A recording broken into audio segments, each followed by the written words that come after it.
I'll call this regular council meeting of the town of Fort Frances to order, it being session number 58. And we'll begin with a territorial acknowledgement.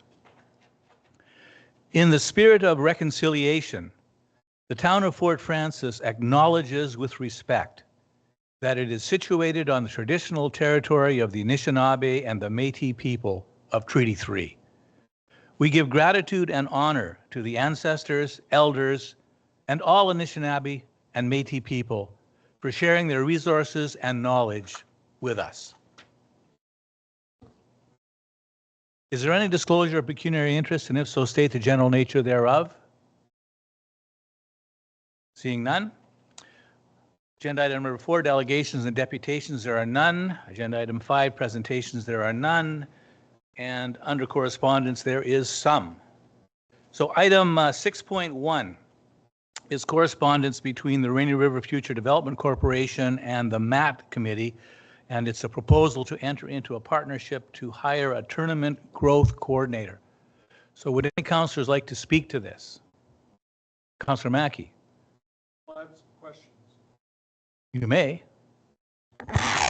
Thank you, Your Worship.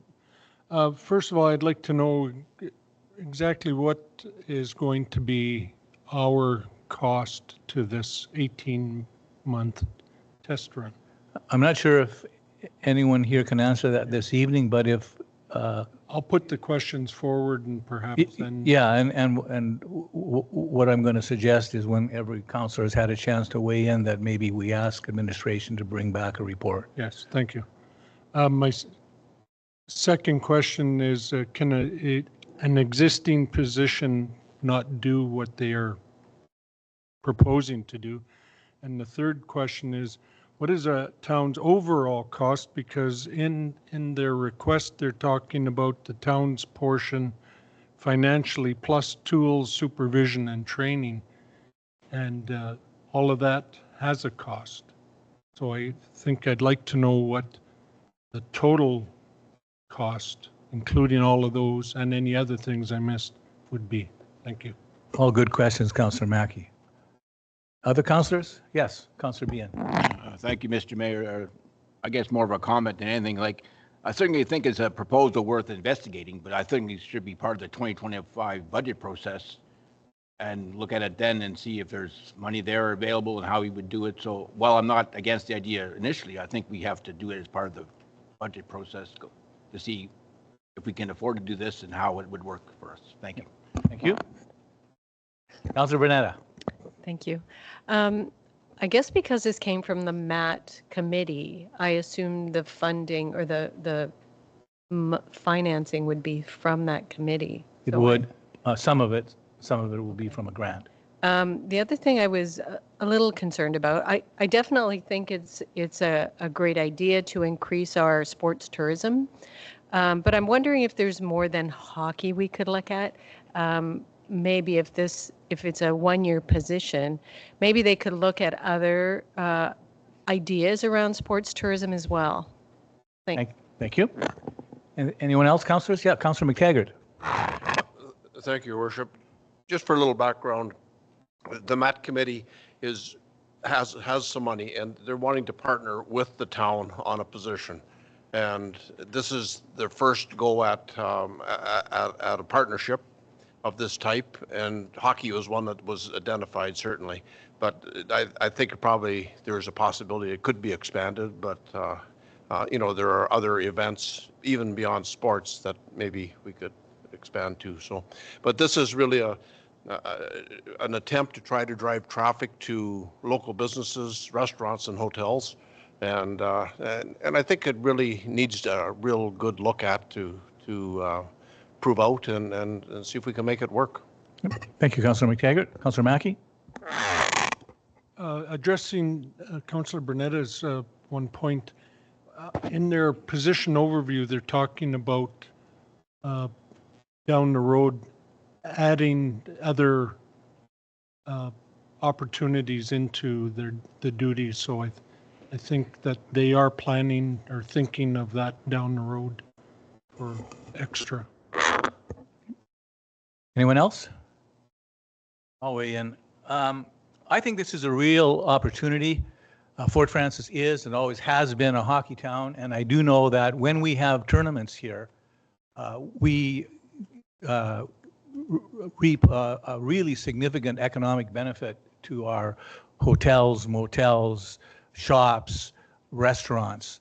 And if we can increase that and become known throughout a greater radius as a hockey community that welcomes teams from other places, I think that could really give us an economic boost. So I'm definitely supportive of this, and I really like the idea. I mean, Councillor Bean makes a good point. There is a cost, but the majority of the cost will come from the MAT committee. They do have some funding. They have significant funding and a grant.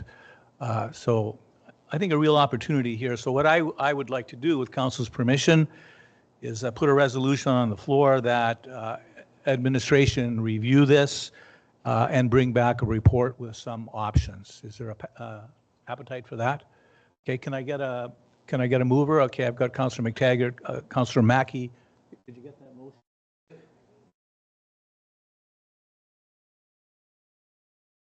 How soon would council like to see this?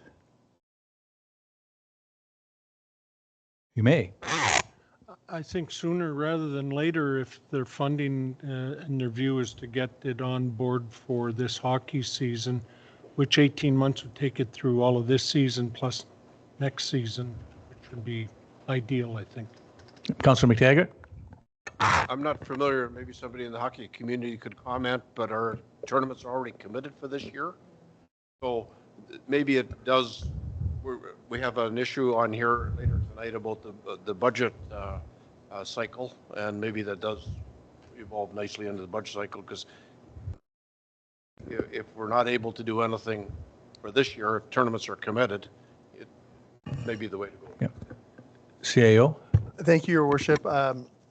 I'd like to defer to Mr. Young. I know he had preliminary conversations, and maybe he can speak to the timelines and kind of give an idea of how we could fit this from an administrative perspective for our work, but also with what his conversations with Tanis would be. I think would give great benefit to council here. Yes, thank you.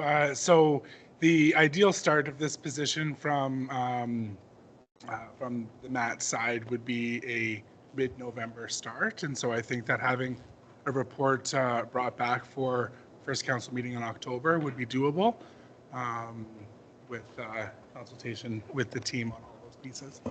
Thank you. And I'm in agreement with Councillor Mackey, sooner rather than later. So I like the idea of the first council meeting in October, if that doesn't burden administration too much. Is council okay with that? Councillor. Again, thank you, Mr. Mayor. Again, through you, I guess my only concern is, again, it's unbudgeted. Should we be this year, or should we have to go through the process of the 2025 budget process to make sure it's something you want to do and can afford it? So that's my just concern. Thank you. I see Manager Nathan reaching for a microphone. Go ahead. Yes, thank you through the chair. We will include those points in the report with the different options to look at from this budget cycle as well as next. Yes, Councillor Firth. Just a follow-up comment. I think that the goal of the MatTex was to keep this as laser focused as possible in the beginning for this role, because it could grow quite vast.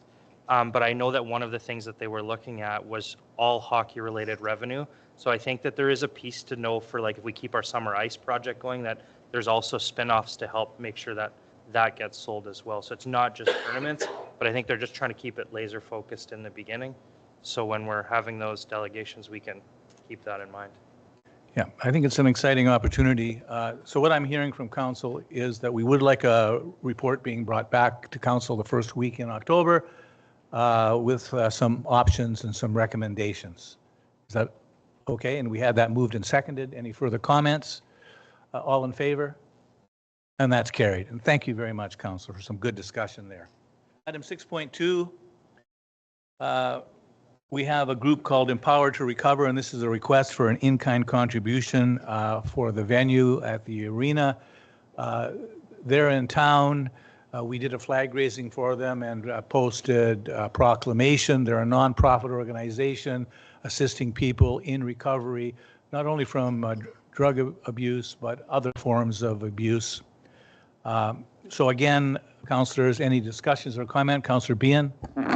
Thank you, Mr. Mayor. Through you, certainly seems like a worthy cause, and you want to see this succeed. And I saw the flag-raising picture in the paper, and I'm sure we can support this as best we can. I guess my first question is, it doesn't give an indication of it's a day-long event, 3 or 4 hours. What it also doesn't really indicate is what dollar figure. I'm just trying to figure out what this in-kind sponsorship in terms of dollar figure would look like. I think they're looking for a donation of the cost of the venue, and we could perhaps Andrew Young or whoever could. go to the treasurer or Manager Nathan. Yes, thank you through the chair. This is a one-day event, and the cost is just shy of $500, excluding HST, for the rental of the facility. For the rental of $500. Thank you. Go ahead. The follow-up then.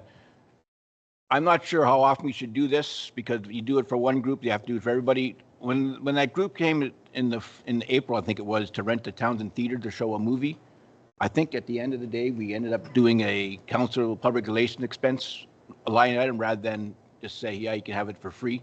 So I'd be more willing to look at that route as opposed to donating the facility, because the idea is to raise money for renting out our facilities. So regardless of how great the cause is, we have to be conscious of that. So I'd be more willing to go down that route. And if it's $500, then maybe if I could ask Madam Treasurer through you, what we still have left in our public relations expense account or line as of today. Thank you. Go ahead, Madam Treasurer. Hi. Certainly that would be the correct way to do it, similar to what we do for the Kempri grad. We have $7,600 remaining in the public relations expense. To take us to the end of December. Correct. Thank you. Councillor Mackey? Thank you, Worship. My concern is that they're asking for an in-kind contribution to use the sportsplex. It isn't specific, so if we're saying yes to it, we're authorizing them to use the entire facility. And they probably only want a small portion of it, so I think the language should probably bear that out. And we would reflect that in any motion we bring forward. Did you want to comment on that, Manager Young? Just that it is the rental of the auditorium in the sportsplex. They will be setting up some items in the lobby, but there isn't a cost to rent the area in the lobby as it is. So within the fee bylaw, it's just the auditorium that's being rented. Thank you. Anything else, councillors? Yes, Councillor Olson. Thank you. This is just more of information, I think, for council as a whole, just to be more familiar with what we are donating to.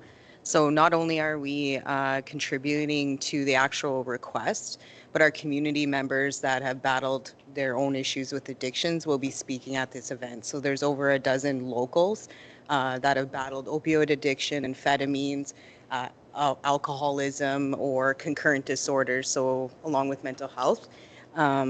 So it really is a beautiful initiative. It's the first of its kind on this scale, and we have it being led by a community member that I went to school with, who left the community to go heal and is now coming back to share that piece of her story of how she got to sobriety. So.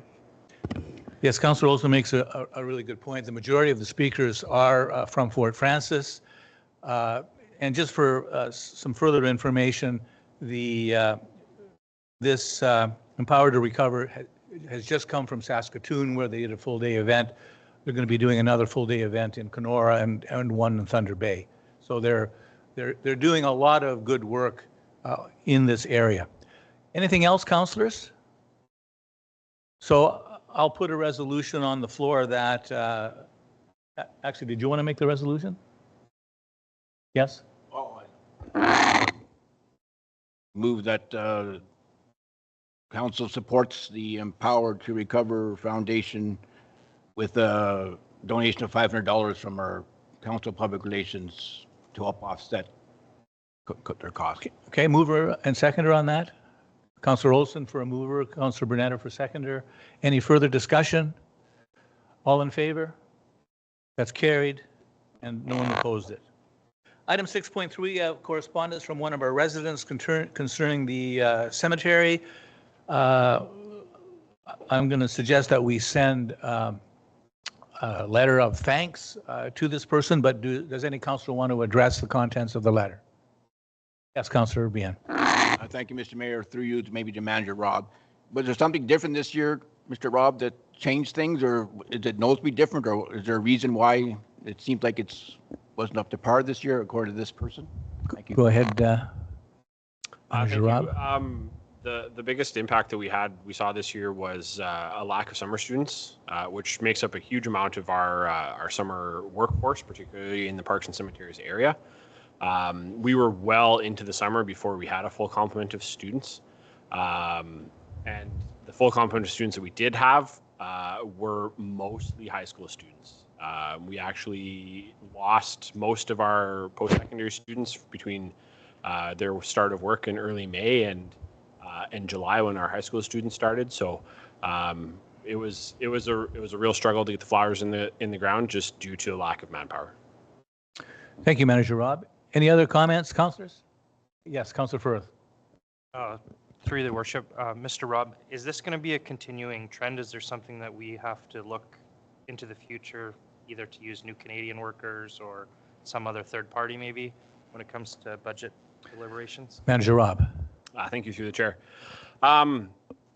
This was our first try at using high school students for our public works, parks, and cemetery summer students. And I think, after a season of them, I think it went well. The big challenge that we have is they can't start until school is out. So we do have 2 months of time where we don't have students. And I'd like to say that, I'm hopeful we'll get an influx of post-secondary students, back in time. Because short of that, we're looking at hiring more seasonals, which is at a substantial increase in costs to the corporation. Thank you. Further comments? Seeing none, I don't believe we need a motion for this. It's standard procedure that we send a letter of thanks, and perhaps in the letter of thanks we can mention the fact that we were short of students this year, and that's the reason why it wasn't quite the same as in previous years. And then the final item under 6.4 is a request from the Cyclone Swim Club. Actually, it's 2 requests. One for, I guess, in-kind sponsorship, and the other for an evaluation of pool rental fees. So, councillors, anyone want to speak to this? Okay, Councillor Mackey. Thank you, Your Worship. I guess I'm looking at they're asking for the entire swimming season, $20,000 to $30,000 to be waived. And so I guess my first question to them would be, what kind of fundraising do they do to help offset any of that? And I believe that if we're going to be making donations of this type of thing, we have to ascertain from those organizations what they have been doing to raise the funds themselves, rather than just coming looking for freebies, for the lack of a better expression. That's my first thought. And then as far as the second item there, they're asking for a look at our rental fee structure in relation to others, and I'm just wondering where we are in that realm.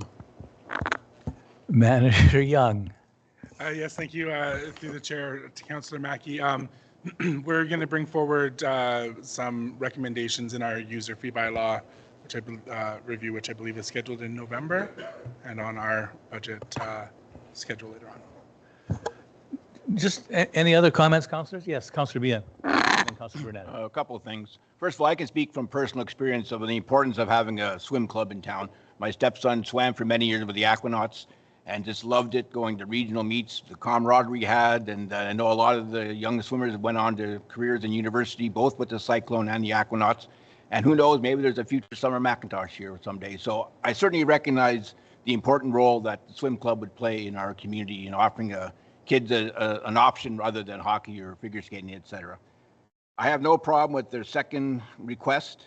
As Manager Young's already said, it's going to be part of our user fee review, and I think that's important that we try and make sure that our fees are reflective of what the rest of the region is doing.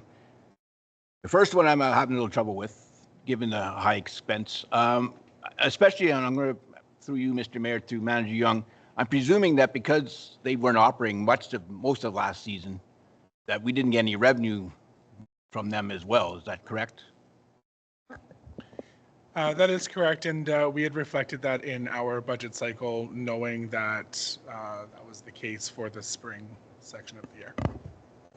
Go ahead. As I said, I'm worried that we didn't get the revenue, and now they're asking us to turn around and donate now $20,000 to $30,000, which, while I respect the club, I'm not sure we have that kind of money to do that. And then what kind of precedent does it set further down the road? So that's sort of the dilemma we're facing. Thank you. Thank you. Councillor Brunetta. Thank you, Your Worship.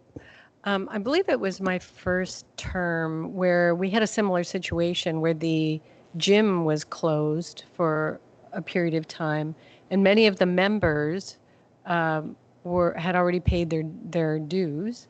So I know that we prorated their dues based on, the amount of time the facility was open to them. So I'm assuming that we would do the same with the swim club, and they must, even though they're saying, the timing isn't great because they can't prepare for meets and things like that, they still do have access to the facility once all of the renovations have been completed and we're open again. So it's the fee is based on access to the pool, not necessarily the timing of the access.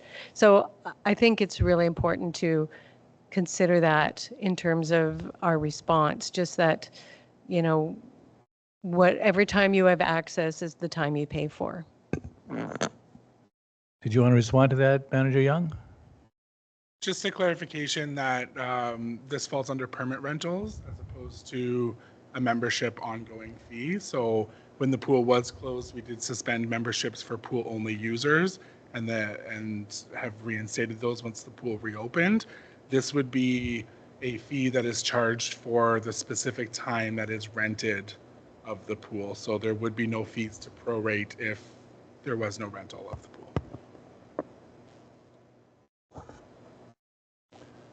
Are you okay? Yes, Councillor McTaggart.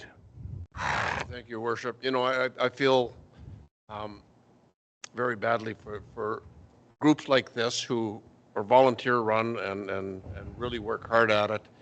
COVID hit them. And the unfortunate closing of the pool hit them again.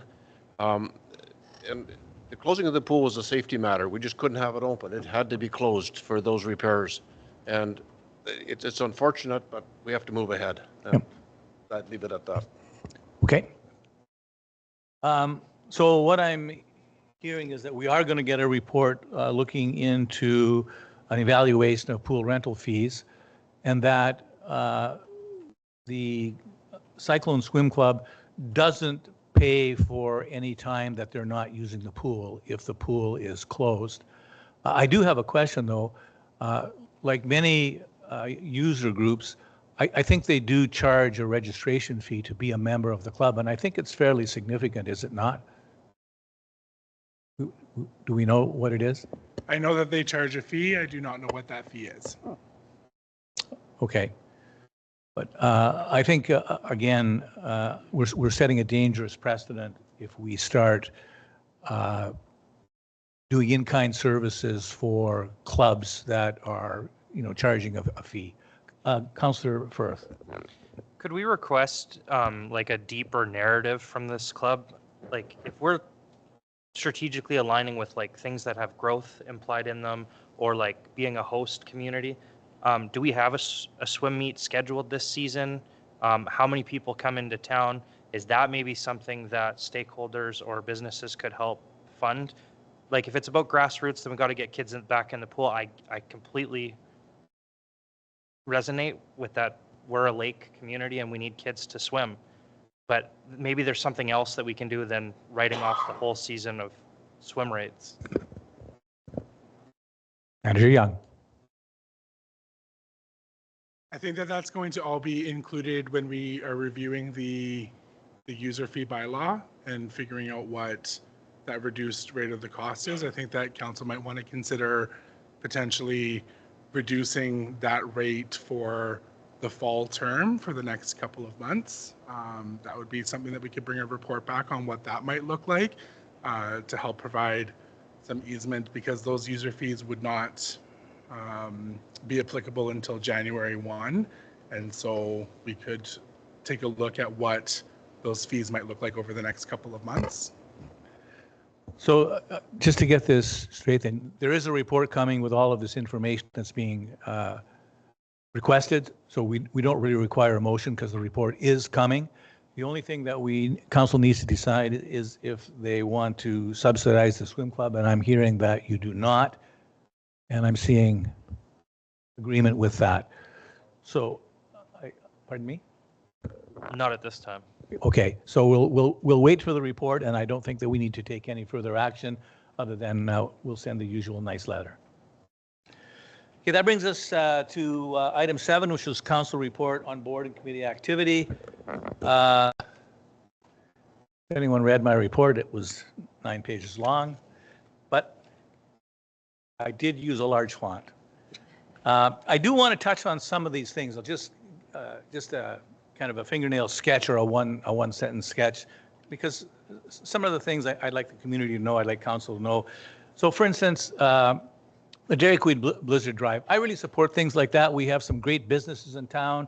McDonald's does the same thing, where they dedicate a day and donate a significant portion of their sales to a worthy cause. And in this case, the Dairy Queen was helping fund children's hospitals across Canada, and our particular Dairy Queen donated every cent of their sales. And Caleb may know the exact figure, but it was several $1,000s was donated to hospitals, children's hospitals across Canada. So I give them a shout out for that. Do you happen to know the exact I did. number? I just don't have I think it was $6,000 and something, but yeah. So well done, Dairy Queen, and well done other businesses that support charities and make our community a better place to live. Minister Rickford, of course, was in town, and we generally like it when Minister Rickford comes to town because he generally comes bearing gifts, and he did. He brought us 3 grants for a new backup system at the airport, for power, for replacing the roof on community facilities, and to renovate the fire hall, and it totaled almost $600,000. So we're very grateful to Minister Rickford and, of course, the Ontario Heritage Fund. And then following that, I buttonholed Minister Rickford and asked for a one-on-one meeting, and I met with him out in Emo at his constituency office. It was a very pleasant meeting. We met on the lawn, just the 2 of us out back. It was very pleasant, and I wanted to talk to him about some big issues in general, including the bridge issue, the issue of American guides bringing American anglers into Canadian waters without benefiting us economically, and a talk about reconciliation with local First Nations. And then, of course, big news in Fort Frances was the fact that the CN bridge collapsed. So the emergency control group went into action right away. We had several meetings. We got together to compare information that we got from various sources. As soon as I heard about the bridge collapse, I phoned CN. CN was very cooperative and very open. They kept me in the loop, and I'm still actually getting phone calls from CN about this. I got one just a couple of days ago. And so I do want to extend my thanks to our emergency control group. They did some wonderful things. We had our own public works department providing lighting out there because there was concern that the bridge was down and boats couldn't see that the bridge was down. So kudos to our emergency control group and the cooperation that they had with other organizations. Another really important thing was the staff appreciation barbecue. We have just an amazing group of employees, and also our summer employees, our summer staff. It's very difficult these days to get good employees and to keep good employees, and so we value the employees that we had.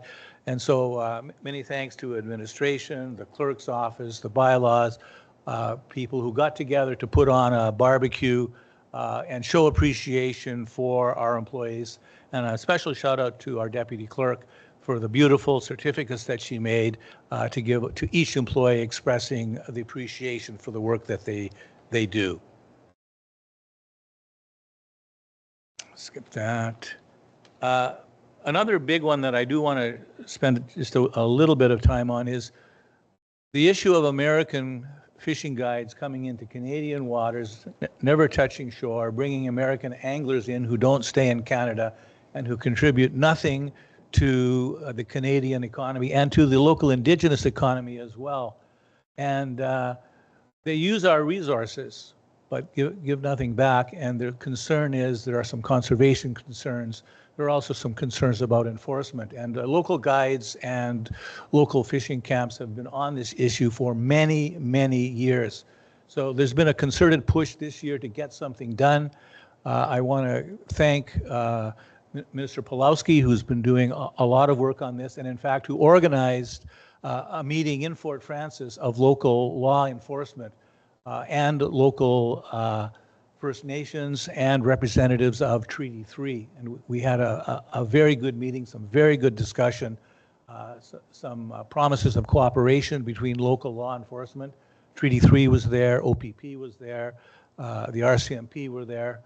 I do want to say I was disappointed that the Ministry of National Resources and Fishery weren't there, even though they have a significant presence in Fort Francis. They have an office here. And you'll recall that at NOMA, I asked a specific question of the minister, and he indicated that this was an area of concern to him and that he was looking into it. But then I think that they missed a good opportunity here to get something done by not coming to the meeting.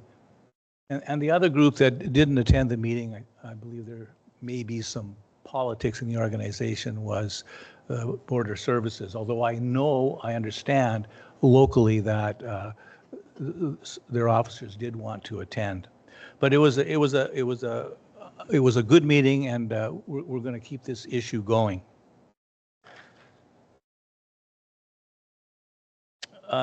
Another thing I want people to know about, we are in crisis with our paramedics.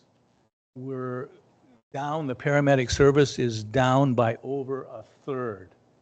And so that's creating problems throughout the district in terms of response time.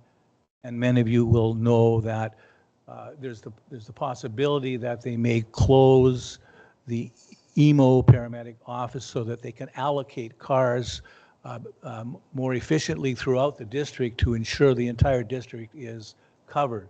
And I believe at the Rainy River District Municipal Association meeting coming up that DSAB will be represented there and will speak to this issue. But I reached out to the local QP president for the branch that deals with the paramedics, and we met, and I wanted to have a good one-on-one conversation with him about the actual issues that the frontline paramedics are feeling, and we had a very good discussion. I asked them what we could do to help, and mostly the help that they require is political, and that's something that we can do and will do by keeping this issue continually in front of the appropriate minister. Unfortunately, the issue is not a simple one like most issues these days. We're down across the province about 1,000 paramedics, and it's very difficult to get them to come to the north. There's not a level playing field. We can't offer the same to paramedics that urban centers do. So there has to be a realization that one size doesn't fit all when it comes to recruiting paramedics, and that the small rural communities in the north require some added incentives.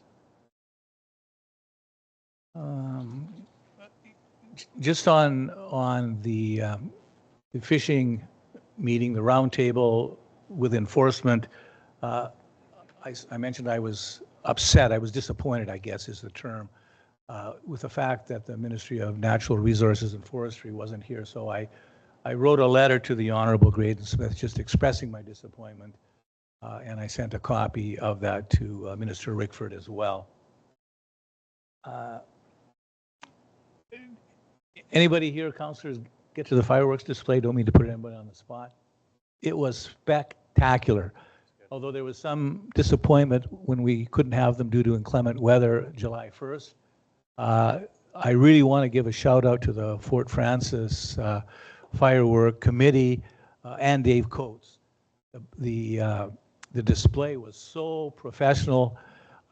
We were very close to Seven Oaks, as close as we could get without kind of encroaching. And fireworks were bursting above us, and the sound was just visceral, and people were applauding and honking their horns. So it was a really nice, I think, beginning of the Labor Day weekend. So thanks very much to the Fort Francis Fireworks Committee. We had the Empower to Recover. We talked about them tonight. We did a flag raising here and had some really powerful words from the individual who's putting it on.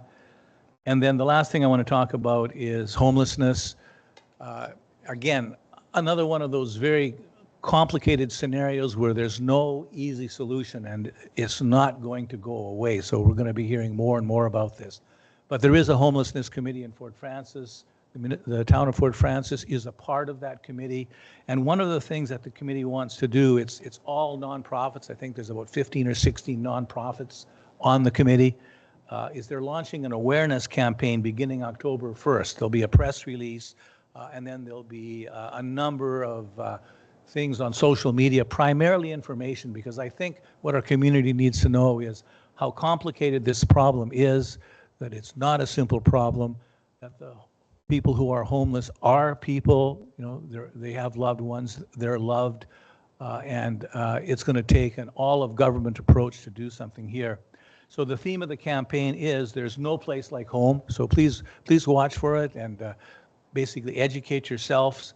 And the campaign is going to end on November 6th with a culminating event in conjunction with the Fort Francis Lakers. And again, I give a shout out to the Lakers because they're always very agreeable to helping events like this. And the event will be called Hockey and Homelessness in recognition of National Housing Day. The Homelessness Committee is going to be accepting donations there of winter clothing, hats, mitts, socks, things like that. So if you're going to be at the game, bring a donation. And also all of the nonprofits are going to be contributing some swag. We're going to contribute some swag, and there'll be a number of draws at the game. And my apologies, that's my lengthy report. And with that, we'll go to Councillor McTaggart. Thank you, Your Worship. This is just a reminder that the library, starting this Friday, has an exciting program going on. It's a welcome week. And it's a welcome week to new residents of the community.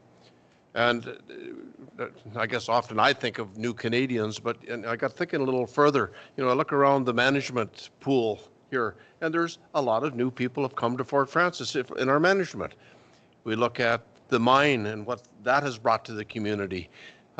People from all over the world to work at the mine, and other businesses and facilities, the hospital, Rainy Crest, so forth, have brought in new people. So this Friday, there's a kickoff from, I believe it's 10 to 4, and there are going to be tables set up at the library, information tables where people can go familiarize themselves with services and things that are available in this community. So it's going to be an exciting day. Holly Angus at the library is working very, very hard to bring this all together in conjunction with future development. And then early next week, there is going to be 2 sessions. I'm just getting them up here. On the 16th from 10:30 until 12, there's going to be Immigration Benefits Business. It's a conversation with Dale Fortis from Boston Pizza and Sarah Noonan from La Place Rendezvous. And there's going to be a conversation with local business owners about their experiences and benefits they have found with workers who are newcomers. So it'll be a real lively discussion and the benefits of that. On Tuesday from 10:30 until 12, Mike Anderson from Service Canada will be present and will be able to help with social insurance applications, the Canadian dental plan, employment insurance and passports and so on. So it's really a great week. I've been a proponent of a welcome center, and that's sort of in the backgrounds being worked on. But this is a welcome week that the library has taken, and I'm really excited about it. It's the first of its kind for this community. And hopefully it really works well and we're able to build on it for future years. So thank you, Your Worship. Thank you, Councillor McTaggart. And of course, the town of Fort Francis will be represented there. There'll be a proclamation that will be read out, and we'll be putting it on our website as well. Councillor Mackey. Thank you, Your Worship. I'd like to speak in regards to the senior center. So you may have heard that we sent a couple of local people to Quebec for the senior games, and Les Baker ended up winning the gold in pool. And Cynthia Woodland got the bronze in swimming. So kudos to you too, and hopefully next year a few more go as well. On September 19th, to celebrate their achievements at 5:30, September 19th, Thursday, they are having a supper in their honor, and everyone's welcome. $15. Contact Cindy by the 17th, I believe it is. The committee will be having a meeting on the 18th at 10 a.m. Also on September 18th from 6 to 7 p.m., the Thunder Bay Regional Hospital will be hosting a stroke clinic informational session for anyone that is interested. So go by, check it out. Maybe check out the facilities. You'll see it's quite something. Also on this coming Wednesday, the family health team from 11 till 12:30 will be doing blood sugar and blood pressure checks on anyone. Just drop in. October 17th, CNIB from 10 to 1 will be doing a presentation and Q&A for anyone that's interested. And lastly, starting October 2nd from 1 till 4 every Wednesday, they are looking to start a women's pool league. So it's not just for men anymore. Go get them, gals. Thank you. Thank you, Councillor Mackey. Councillor Firth. So I recently had the opportunity to attend my first 2 board meetings, and I just wanted to say thank you to all the community members and professionals that have welcomed me to those boards. The nonprofit housing seems to be stable and appeared to be operating consistently with no action items. With the BIA, there was a few things that were already in motion for the fall, but looking ahead for Christmas, they're trying to meet with stakeholders to run a whole Christmas day on whichever day that Kiwanis decides that the Christmas parade will be. So just to expand that out for family and community members to have Christmas spirit all day. And then the other thing that was kind of mentioned is that we're looking to put a resource file together for all the downtown vacancies in the 100, 200, 300 blocks of Scott Street so that we could develop some kind of either TAC plan or strategic plan around how we could try to fill those somehow. And yeah, that's all I have. Thank you, Councillor Firth. Which brings us to the consent agenda, and what a consent agenda it is. So, without further ado, let's go. 8.2 is the regular council meeting minutes, and the recommendation is the council approve the regular council meeting minutes of August 12, 2024, and that they be approved as presented. 8.3 is the capital program update. Recommendation is the council receive report AR-24-0658 as information. Item 8.4 is the final report of the governance tracker. And just before I read the recommendation, I want to thank administration and particularly the clerk's department. They did an upstanding job of implementing the recommendations that came out of that governance review. So thank you very much, administration and clerk's department. And the recommendation reads, for council to receive report number AR-24-0653 relating to the governance project trackers information. Item 8.5 is a joint health resolution that I put on there. I'm not going to read the whole thing. I'm going right to the therefore. And therefore be it resolved that the Council of the Town of Fort Francis urge the province of Ontario to recognize the physician shortage in Fort Francis and Ontario, and to fund healthcare appropriately and assure every Ontarian has access to physician care. That's a very important one for us and for everybody. 8.6, again, this deals with a state of emergency declared by Grand Council Treaty 3, and we're supporting this. The recommendation reads that the Council of the Town of Fort Francis hereby supports the Grand Council Treaty 3 media release dated June 14, 2024, declaring a nationwide mental health and addiction state of emergency as attached hereto and forming part of this resolution. 8.7 deals with endorsing the creation of a long service medal awards in Ontario. And the recommendation is that the Town of Fort Francis hereby support Resolution 2024-206 submitted by the Town of Bradford West Gwillimbury to endorse the creation of a province-wide long service medal for police and for paramedics modeled after the existing award for firefighters. 8.8 is the Connecting Links program, and this is intake number 9. Recommendation reads that the Council of the Town of Fort Francis approve report number AR 24-0639 to authorize the Connecting Links program, intake number 9, contribution agreement for the reconstruction of Scott Street between Reed Avenue and Mosier Avenue, and that a bylaw be prepared authorizing mayor and clerk to execute the agreement on behalf of the corporation. And that Cody Vangel, Transportation Superintendent, be authorized to approve the agreement electronically in the Transfer Payment Ontario user portal. 8.9 is another Connecting Links program, intake number 9, contribution agreement for 3rd Street West. Recommendation reads that Council of the Town of Fort Francis approve report number AR 24-0638 to authorize the Connecting Links program intake 9 contribution agreement for the reconstruction of 3rd Street West between Central Avenue and York Avenue, and that a bylaw be prepared authorizing the mayor and clerk to execute the agreement on behalf of the corporation, and that Cody Vangel, Transportation Superintendent, be authorized to approve the agreement electronically in the Transfer Payment Ontario user portal. 8.10, this is a request to remove calendar parking on Nelson Street, and the recommendation reads that council approval will report AR-24-0629 will agree with the recommendation to make no changes to the parking regulations on the 400 block of Nelson Street or Victoria Avenue. 8.11 is the Citizen of the Year. We want to align the Citizen of the Year announcement with the volunteer appreciation that we do. And the recommendation is that council accept report AR-24-0650, Citizen of the Year alignment announcement with volunteer appreciation for informational purposes.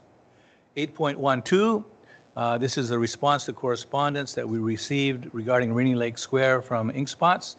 And the recommendation is that council receive report AR-24-0651, response to correspondence regarding Rainy Lake Square as information as requested by oral motion MD 1091 at the August 12th regular meeting of council. And finally, 8.13 is an update on the stop sign on Keating and First Street West, and the recommendation reads that council accept report AR-24-0662, update on stop sign on Keating and First Street West as information.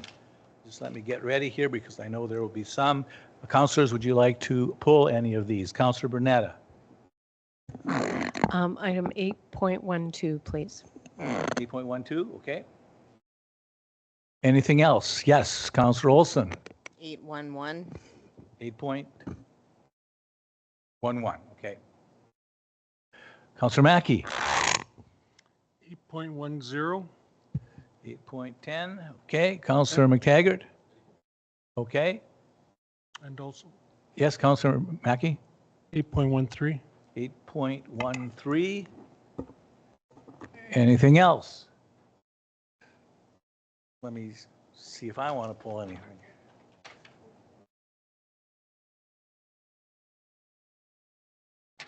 No, I think we're good. Okay, so going to 8.10.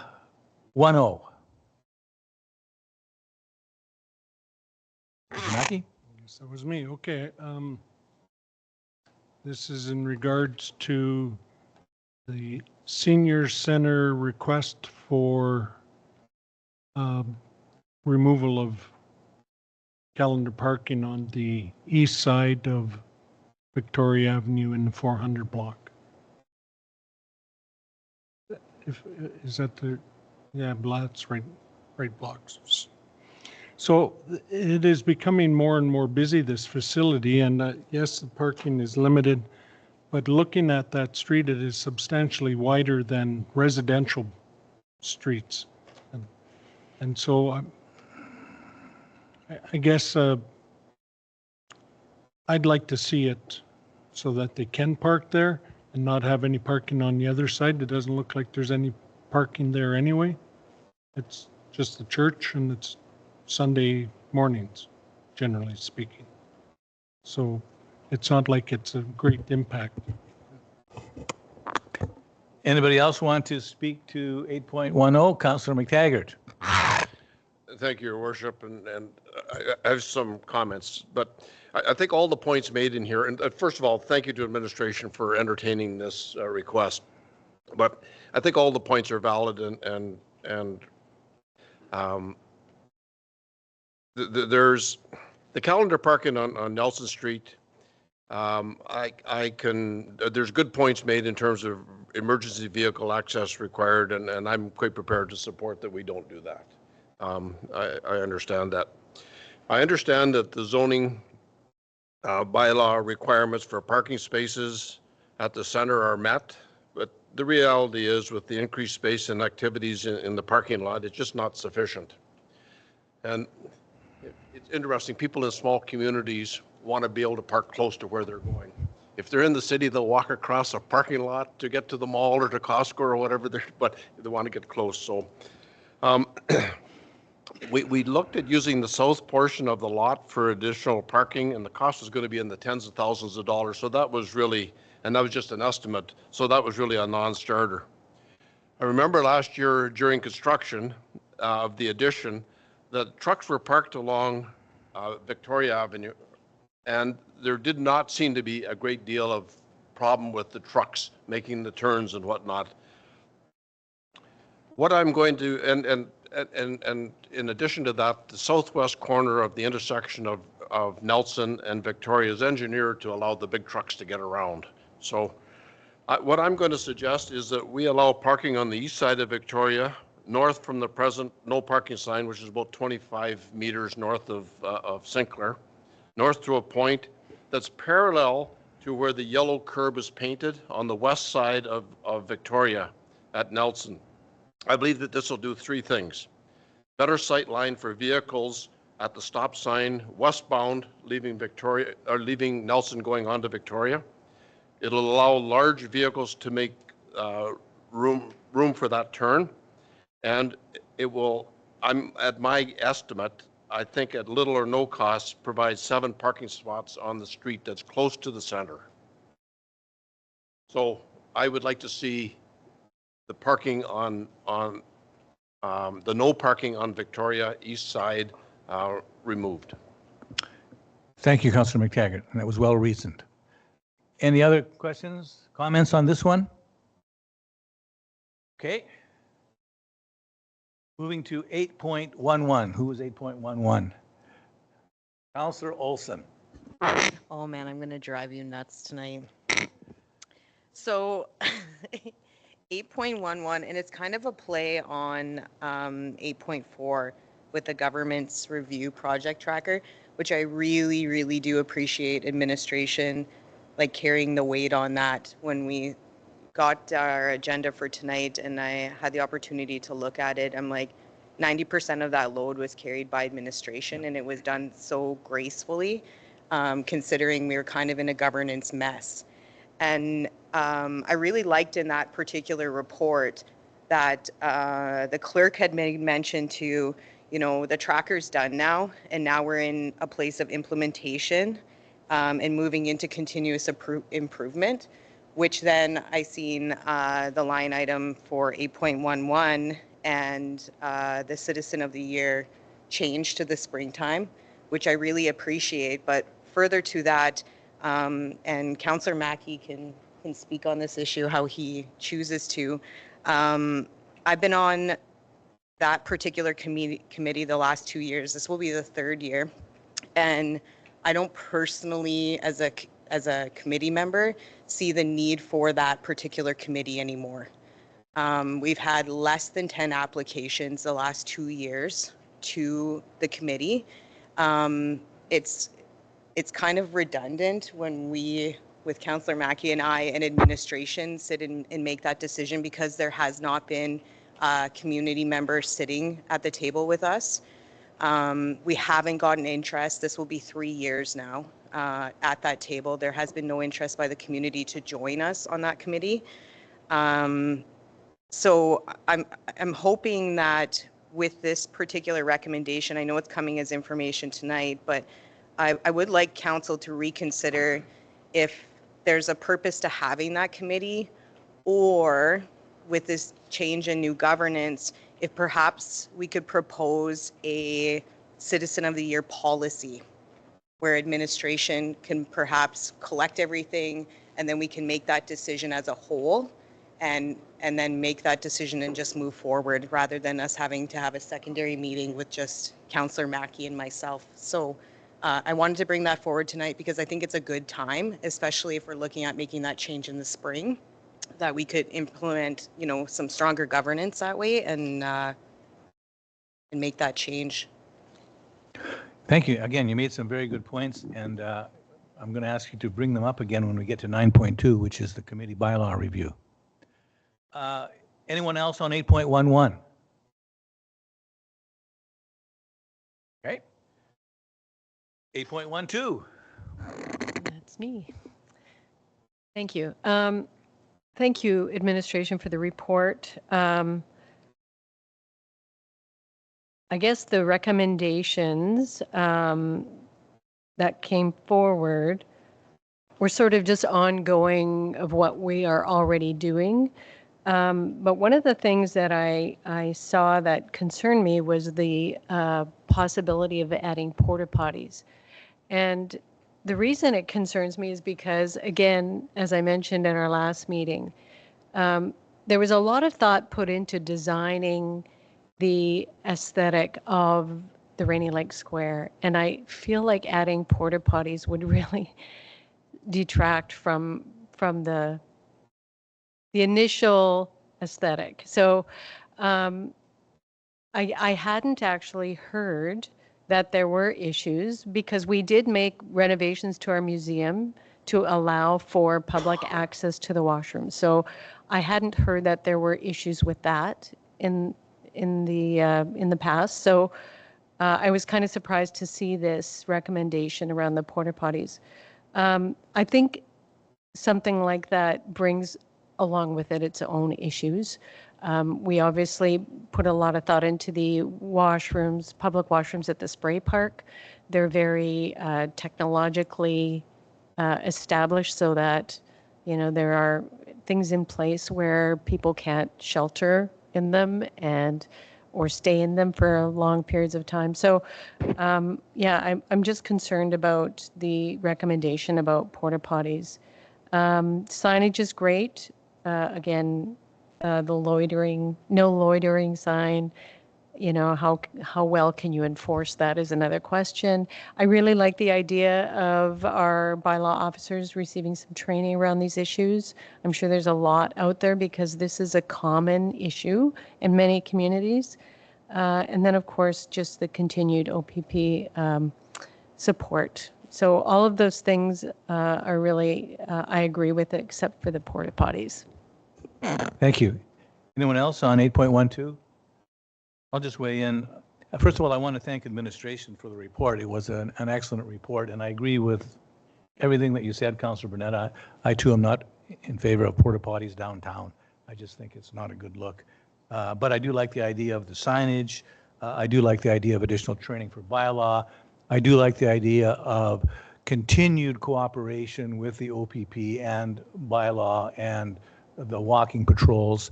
Again, this is a complicated issue. It's not an issue confined to Fort Francis. Every community in Ontario has this issue. And so we're going to have to keep doing what we're doing, which is plugging away, trying various things. I noticed that administration dealt with the points in the letter from ink spots one by one, like the power does go off. We can't control the Wi-Fi. But the other things we're going to try. And so it was a good report, and I appreciate the report. Councillor McTaggart. Thank you, Your Worship. I noticed in the report that the internet service provider, the Wi-Fi provider, was not able to meet the request. I wonder if there's anything that we can do to bring pressure on them to find a solution to that portion of the request. I guess we could ask administration to talk to them. Again, We don't need a motion for that. Anything else on that one? And that brings us down to, oh, I'm sorry, Councillor Olson. Thank you. I'm just wondering, because a lot of the short-term proposed solutions, I think outside of the porta potties and the signage, there has been a lot more on the ground support. So I'm just wondering if we can get a follow-up report maybe by November, just to see if there's if it's effective, the things that we are doing are effective. I know perhaps through the winter things are going to slow down, but with the police presence and, you know, our bylaw officers, which I do have a concern about too, those men are not equipped, I don't think, properly to be going out and doing what they're doing. But if we could receive another report by November, just with some more feedback from the businesses in the area to see if it's making a difference. Is that something an administration can do? Okay. And then the last one, 8.13, stop signs at Keating and First Street West. Councillor Mackey. Thank you, Your Worship. I've had time to reconsider this direction we took back in earlier in summer. And so I'd like to revisit this, and so I'd like to do a notice of motion in regards to AR-24-0583 for discussion. Okay, so just for clarification then, you're issuing a notice of motion. I think, do we, pardon me? Yeah, do we need to get it moved and seconded tonight? Because we would vote on it in the next meeting. Okay, so just for everyone's clarification, then the notice of motion then has been given. At next meeting, we'll look for it to be moved and seconded. Your Worship, sorry. Notice of motions, though, on the agenda do fall under agenda item 14. So once we get to that section of the agenda, then Councillor Mackey can outline his notice of motion in Yes. writing. I remember being Yep. told that one time. Thank too. you. Okay, but just to finish my thoughts, so the mechanics of the process is when we get to the notice of motion, the notice of motion will be made, and then at the next meeting, it'll be moved and seconded and voted on. And just so that everyone knows, the notice of motion, the motion is going to have to be moved by somebody who voted for it. And if you are that person, so you may do that, and it requires a 2/3 majority to pass. Okay, so Councillor Bien. Thank you, Mr. Mayor, and through you. As I recall, the reason that we decided to remove the temporary four-way stop signs was because they weren't warranted according to the ministry. The traffic volume wasn't high enough, et cetera. And I see that they decided to keep them up until we finish adding to what we had hoped to be doing there. I just drove by there again. There are crosswalks on Keating. They're not very well painted, but they are there. They could be certainly get another paint job for sure. I did notice that northbound on Keating, there's 2 signs that say pedestrian crosswalk for kids coming up. There's 2 of them. I noticed on 3rd Street West between Keating and Flinders, I believe there's one indicating there's a crosswalk for kids coming up on there. I do not recall seeing one southbound on Keating. So I'm just curious through you, Mr. Mayor, what administration is still looking to do to enhance that intersection before we do remove the stop signs, if that's the way we're going to go. Thank you. This one for Manager Rob. Thank you through the chair. So right now we have sidewalk construction going on in that area. They have not, they're working right now on Flinders Avenue and the highway. They'll be moving over to First Street likely tomorrow. So there'll be a sidewalk added between Keating Avenue and Flinders Avenue along the north side. Once that is completed, the next steps would be to basically transition that intersection into a pedestrian crossover with flashing indicator beacons on both sides and the other related signage that would go along with that. Thank you. Thank you. Anything else? Yes, Councillor McTaggart, then Councillor Olson. If I'm understanding, this was really notice that we had delayed the implementation. We put the stop signs back until we were ready to put the flashing beacons up. Do we own the flashing beacons now? Are they in our possession? Through the chair, we do not at this moment in time. Thank you. Okay, Councillor Olson, good. Anything else? Okay, so I have a resolution here. Recommendation is that council approve the consent agenda items as follows. Agenda items 8.2, 8.3, 8.4, 8.5, 8.6, 8.7, 8.8, 8.9. Mover and seconder, please. Councillor Bernetta, Councillor Firth.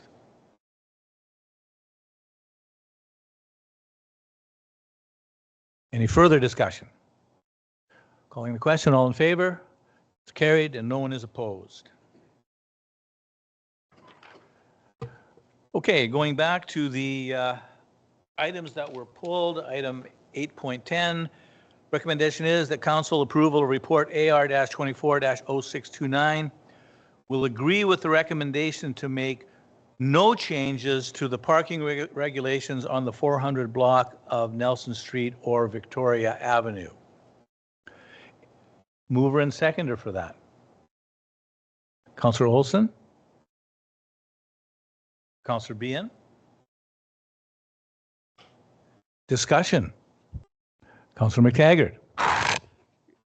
Could we, I'd like to propose an amendment that we allow parking on the east side of Victoria from approximately 25 meters north of Sinclair to a line that is parallel to the yellow painted curb on the west side of Victoria at Nelson. Through you, Your Worship, that would imply a contradiction to the current motion as it implies right now. It would be completely changing the motion as it sits. My recommendation to council would be to withdraw the current motion and then create a new motion. If that is council. If that's the will of council. That is correct. So, council, I'm going to need some direction from you. If you're interested in Councillor McTaggart's resolution or amendment, as he put it, we would need to withdraw this motion and then put in a new motion with that in it. So, Councillor Behan. Thank you, Mr. Mayor, through you. Would this be permanent or just on a seasonal basis? That was the initial request. On a seasonal basis, it would be a year-round allowing for parking on the east side of Councillor McTaggart. Thank you, Your Worship. I believe the request was for permanent parking on Victoria and seasonal calendar parking removal on Nelson. Any other comments? So I'm just going to poll council to see if there's a will to withdraw this motion. So is there a will to withdraw this motion and replace it with Councillor McTaggart? And I'll start with you, Councillor Firth. Yes. Councillor Bernetta? Yes. Councillor Behan? I'm going to vote no. Okay. Councillor Mackey? Replace it. Councillor Olson? Councillor McTaggart? So there is appetite to replace it, so we're going to withdraw that motion. Your Worship, through the procedural bylaw does provide that the majority of council does require to withdraw any motion that was placed on the agenda by mover or seconder, and it does appear to have a majority of council. Yes. So the new motion then is going to agree with the report with the exception of what Councillor McTaggart said.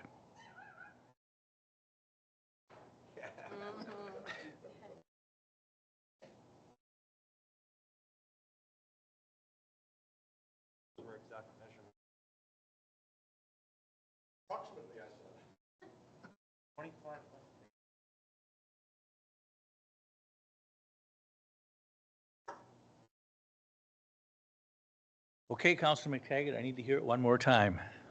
That parking be allowed on the east side of Victoria from approximately 25 meters. Slow down. Oh, I'm sorry. East side of Victoria from approximately 25 meters north of Sinclair.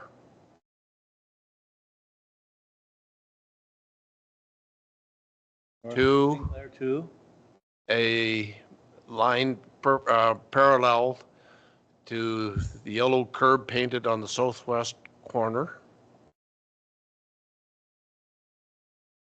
of Victoria at Nelson.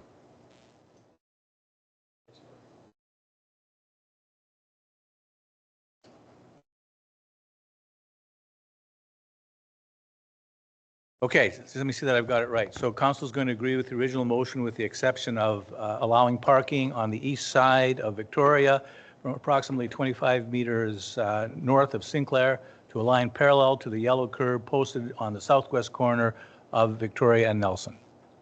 Okay? Mover and seconder for that, Councillor Firth. And seconder, Councillor Mackey. Any further discussion on this? Yes. Thank you through the chair. I'm going to suggest that we run the changed intersection dynamic through a truck turn simulator because the initial design was done without parking on that side of Victoria Avenue, and I'm not confident that some of the truck styles that we get through here moving product is going to make that with parked vehicles on Victoria Avenue. It seems a reasonable thing to do. So we won't require that in the motion, will we? You're just going to do that? Or do you want it in the motion? It doesn't have to be in the motion. You want it in the motion? Okay. Okay, yeah, and a report will come forward from administration on the feasibility of this. Yes? Say pending the report? Yeah, 'Cause that pending way- a report coming forward That way. from administration on the feasibility of this. That way the report may say you can't do it. So Yeah. so it's Yeah. pending a report. Yep, I appreciate all the help I can get. Thank you. Thank you, Councilor McTaggart, for making me write a whole bunch. Okay, so everyone knows what they're voting on? You want me to say it again? Okay, thank you for that. Calling the question, all in favor? And that's carried.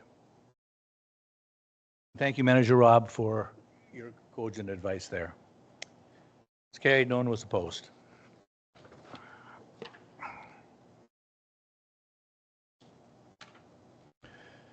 Okay, on 811, recommendation the council accept report AR-24-0650 Citizen of the Year, align announcement with volunteer appreciation for informational purposes. Mover and seconder, please. Councillor Behan, Councillor Firth. Any discussion on this? Calling the question, all in favor? It's carried. No one is opposed.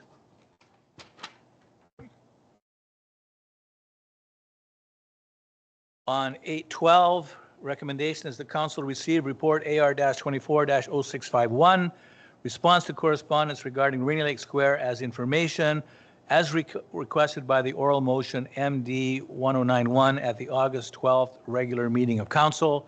Mover and seconder, please. Councillor Bernetta, Councillor Behan. Any discussion on this? Yes, Councillor Bernetta? So I'm just wondering, this report was for information only, but I'm just wondering then what happens with the porta potties? Is this passing of this motion then say go ahead with the porta potties? Because I'm not in favor of that. Manager Young. Thank you through the chair to Councillor Brunetta. No, we would not take any steps. The proposed steps would need direction from council to do so.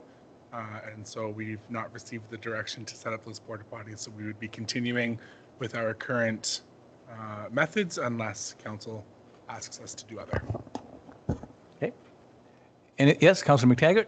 And to work on the Wi-Fi provider too. Yes, and I think we're just going to do that. Yeah. Anything else? Okay, calling the question. All in favor? It's carried. One was opposed.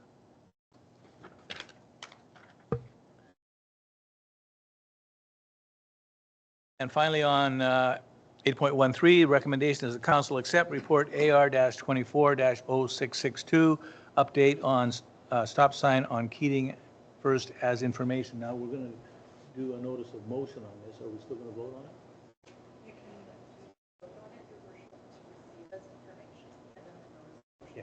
So council, we're just going to vote to receive this as information, and then we'll do the notice of motion thing later in the meeting. Everyone's clear on that? Okay, so mover and seconder on receiving this, Councillor Mackey, Councillor Bernetta. Any further discussion? Yes, Councillor Olson. Thank you, Mayor Halakis.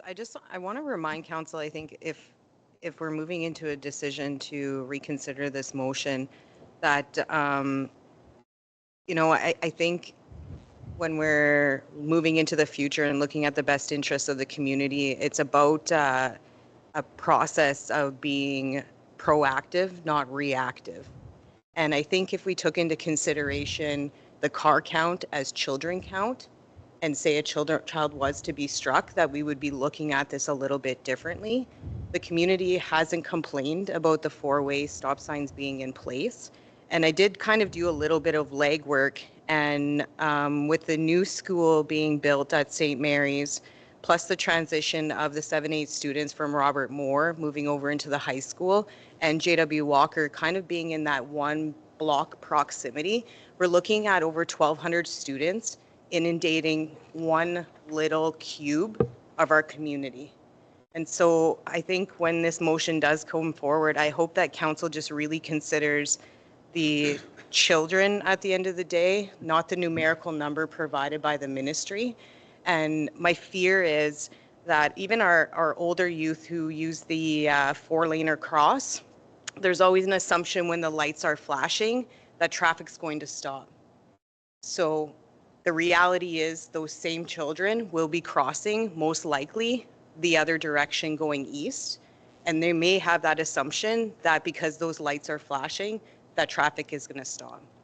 So that was one thing that I wanted to bring forward tonight. And with that motion coming forward, I hope there is consideration to perhaps look at the school zoning that was not extended with the new build of St. Mary's. The zoning area for the school zone is very, very tight, with people slowing down even in that area.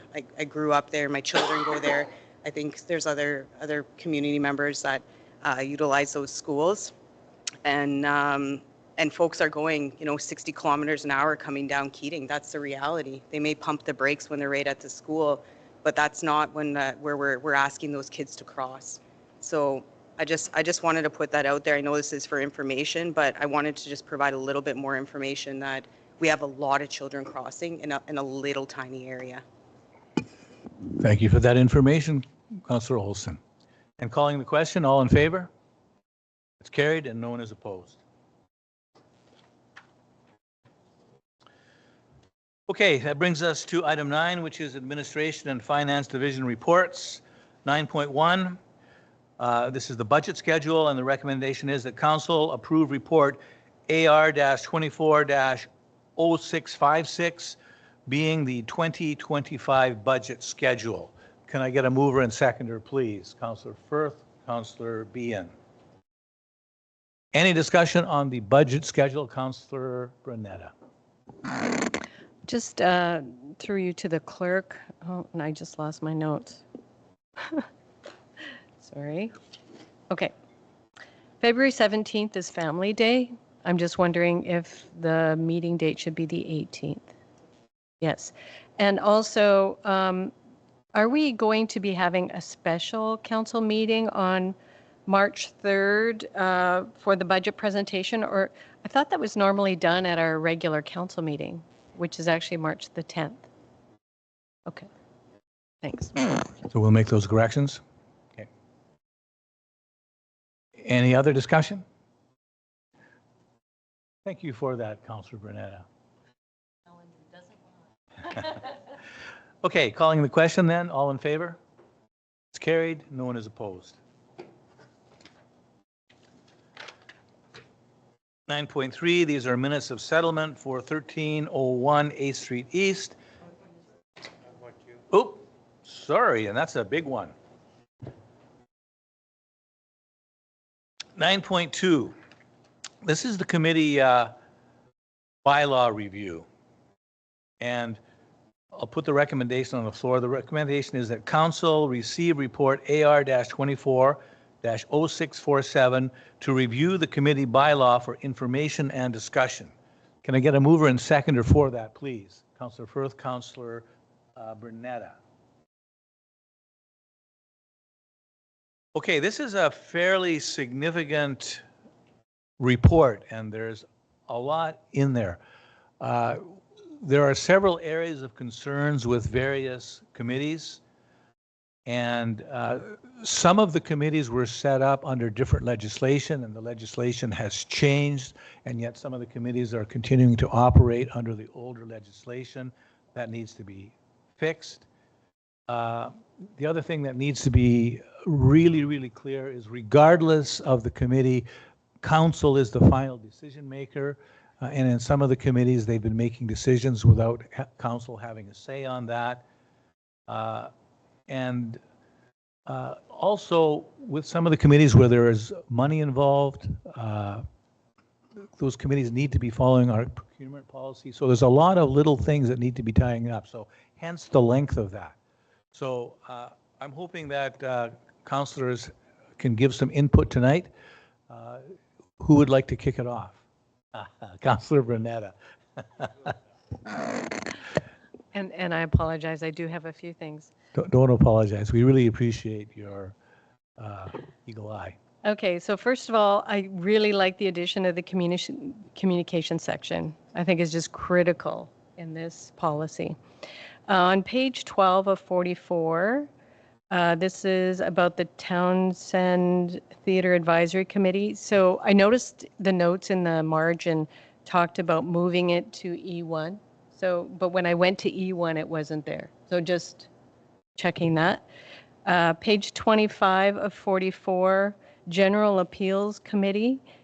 There were no changes, but I think there's a typo. It says composition is 3, and then in brackets it says 1 member of the community, and 2, and in brackets the number 3 members of council. So that just needs to be looked at. General Appeals Committee. Yeah. On page 42 of 44, this is Schedule D, number 4. Just a couple of small typos, I apologize. But okay, so it says it is established pursuant to schedule as should, and it should be a small a. It's just the wording doesn't make sense. 42 of 44.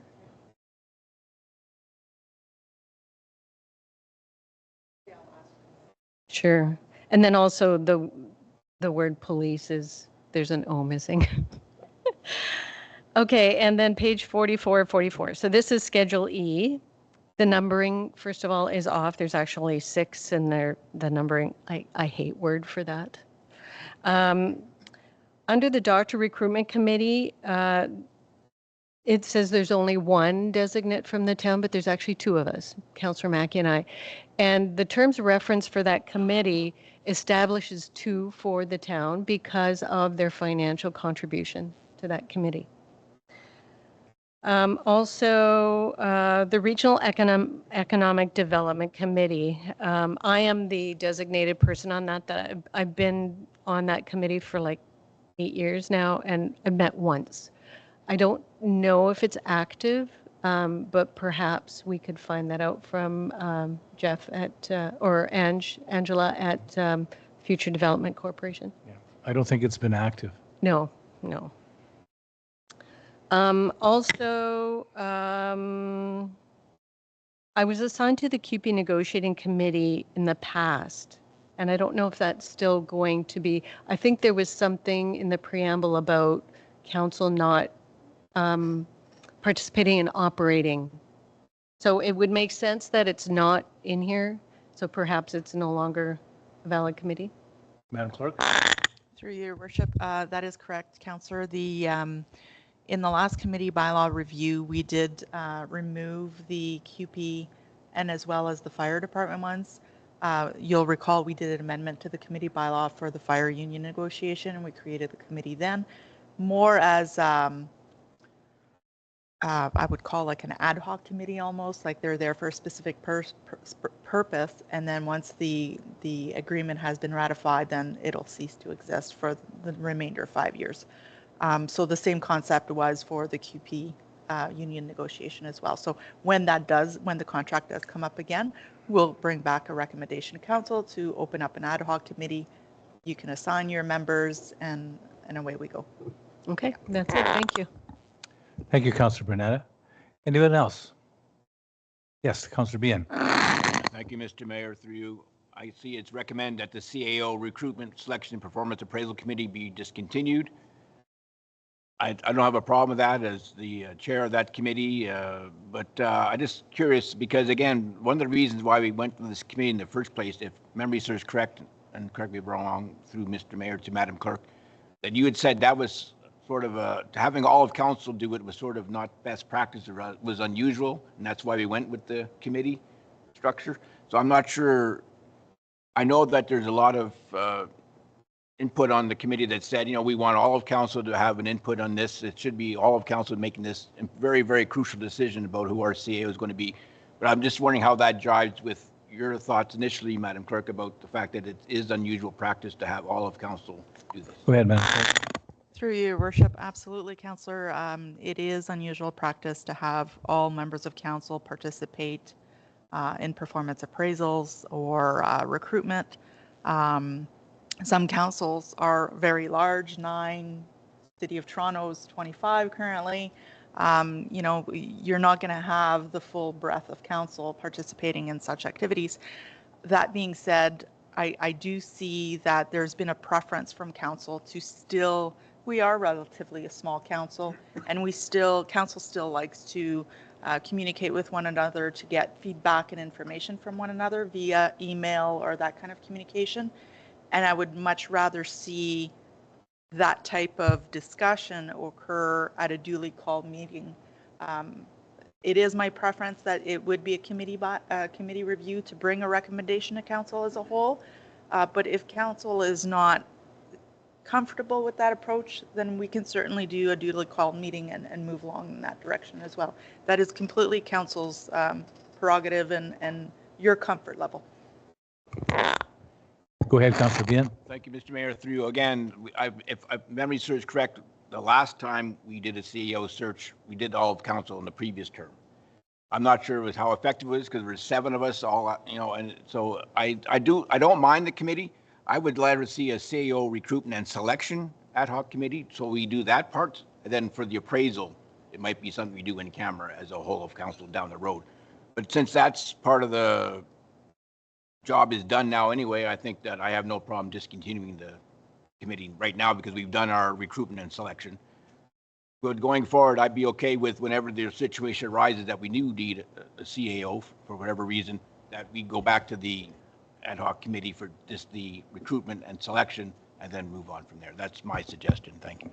I just want to stress, and thank you for that, Councillor Bien. I just want to stress that these are committees of council, but they're your committees. So if you want changes made, as long as they are within legislation, now is the time. So maybe think about the committees that you're on and look at the suggestions that the clerk has in here, because they are just suggestions and she's looking for feedback.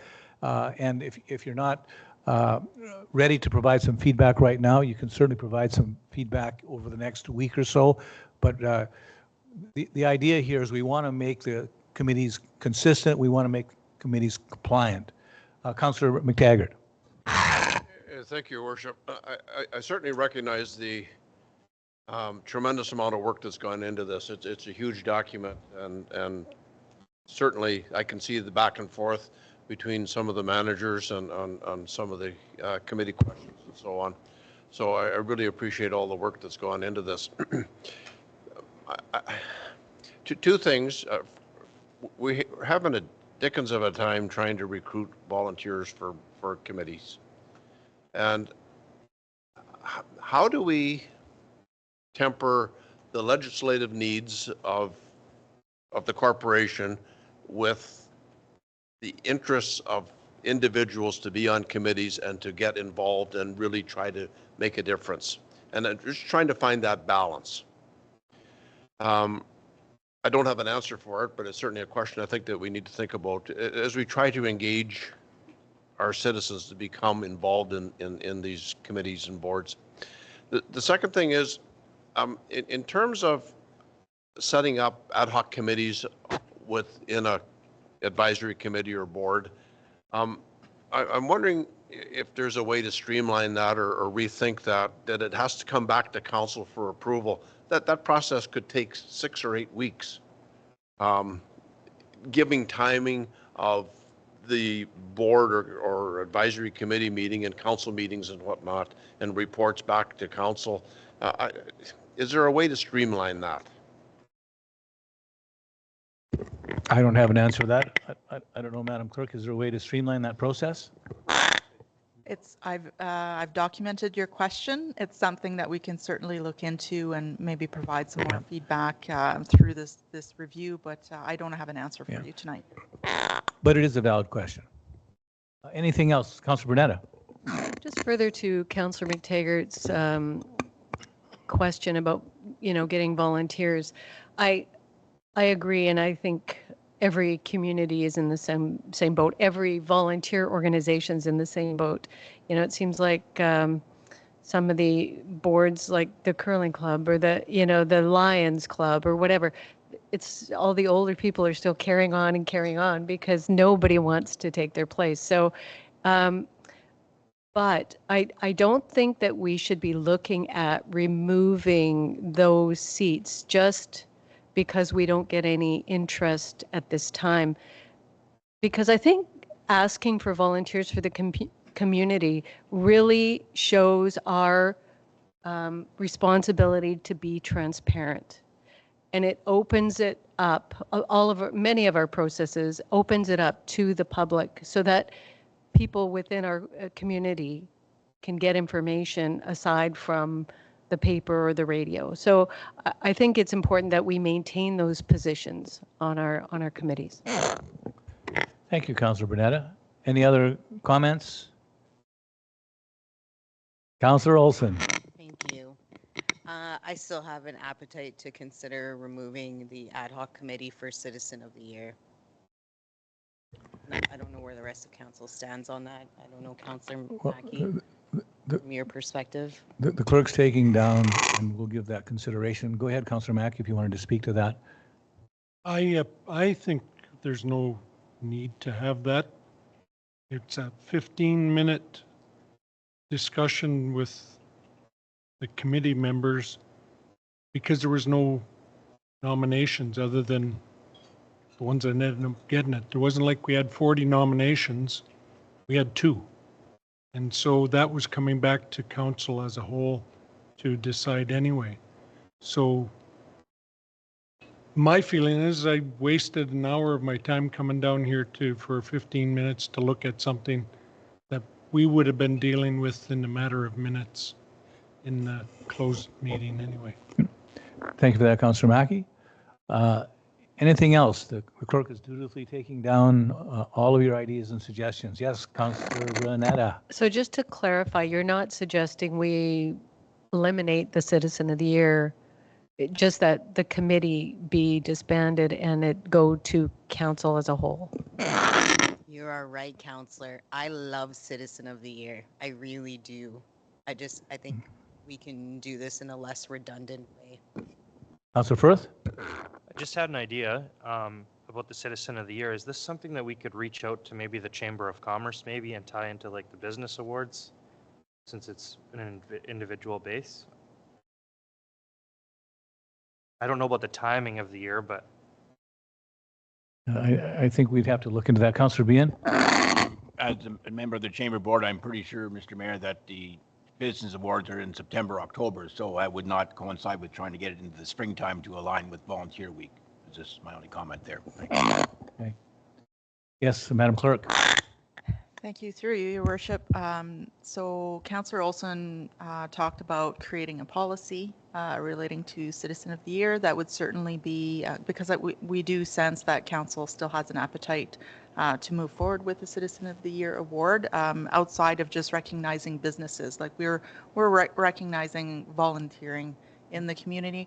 And so therefore, I do think that we could create a very, a nice tight policy that would satisfy council and still offer the program, and then we could still bring the recommendations to council as a whole, and it would satisfy Councillor Mackey's concerns about redundancy, I'll call. Councillors Mackey and Olson, are you okay with the policy? I actually appreciate the idea of the policy because we have such a great turnout on Volunteer Week when we do the barbecue. I think it just adds to the greater success if we can support that with policy that, you know, gives us a little more flexibility, especially around the decision making or having the creativity to be more innovative in how we do this or simplifying it. It's really difficult to do through the committee. Like I'm going to be honest, of making a simple change to even the form or updating it. It all has to come to council as a whole, where I think the policy could probably take care of that, streamline it. We can do, you know, different outreach. Like there's a bigger opportunity there. So I think it makes more sense. And then bringing it back to the table and being able to celebrate through that week that we have in existence. So that's what it's there for. Okay. Let there be a policy. Anything else? And again, I stress, this is a big job. It's ongoing. The clerk's already put in a lot of work, but we want to get it right. So if you have a look in particular of the committees that you're familiar with, the ones that you're on, look at the general comments that the clerk made, and if you have some more feedback, you can funnel them to the clerk. Anything else before we move on? Okay, so it's been moved and seconded then that council receive report AR-24-0647 to remove the committee bylaw for information and discussion. All in favor? That's carried. Thank you. No one is opposed. Now we go to 9.3, minutes of settlement for 1301 8th Street East. The council approve report number AR-24-0657, thereby processing the request for reconsideration minutes of settlement for the property located at 1301 8th Street East for the period of October 10th, 2023 to December 31st, 2023, and January 1st, 2024 to December 31st, 2024, with a total reduction in taxes of $12,283.31. Can I get that moved and seconded, please? Councillor McTaggart? Councillor Bien. Any discussion? All in favor? That's carried. No one was opposed. 9.4. This is the Town of Fort Frances tagline. And the recommendation reads that council direct administration to discontinue use of the boundless tagline in branding identity for the Town of Fort Frances, and that council direct administration to proceed with surveying and engagement for a new tagline and to bring forward proposals of a new tagline options at a future meeting of council. Could I get a mover and seconder, please? Councillor McTaggart, Councillor Mackey. See, there's some enthusiasm for this one. Okay, discussion. Councillor Bien. Thank you, Mr. Mayor, through you. I'm just curious, it sounds like you want to stop the boundless branding immediately, or are we looking at phasing it out until we have a new tagline in place? I'm just wondering, it sounds like you want to stop branding immediately and then there'll be a period where there's nothing until we get a new tagline. Is that what we're looking Who at? wrote the report? Who wants to answer? CAO? Thank you, Mr. Mayor. In front of you, you have both options. We believe that Boundless is so disliked with all the input that Ms. Craig received and compiled that that's an option to just discontinue it. There's quite some appetite. And the second one is then we can internally start that process to solicit an alternative. By all means, if we can leave the first section of this direction alone and just continue having it there, like it, you know, we wouldn't remove it from the vehicles or whatnot. But if there's appetite that you're pretty sure tonight, based on the input, then just simply support both. By not doing the first one, but doing the second one, we'll begin that process to replace it, and then we'll just simply replace it. So one is a bit firmer to the community, saying we've heard you, we know that you don't like it, and if Ms. Craig wants to add any input to this, please do so. Any other comments? Yes, Councillor Bernetta. Yeah, I agree that we haven't had the same impact that we had hoped to have with this tagline. So yeah, I really think it's important that we listen to the public, and I've heard it myself as well. What does that mean? You know, so I'm happy to reconsider it.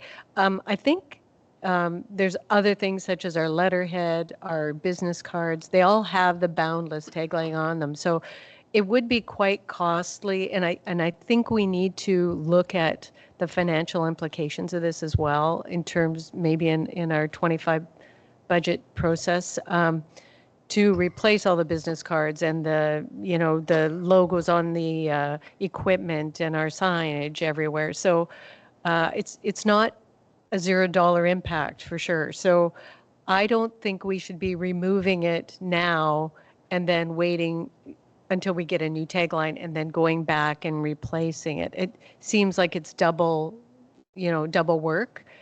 I think we should just keep what we have for now, definitely go through the process of finding out what it should be, our new one, and then when we have a new one established, then we go through the process of replacing all of our, letterhead, business cards, logos on machines, etc.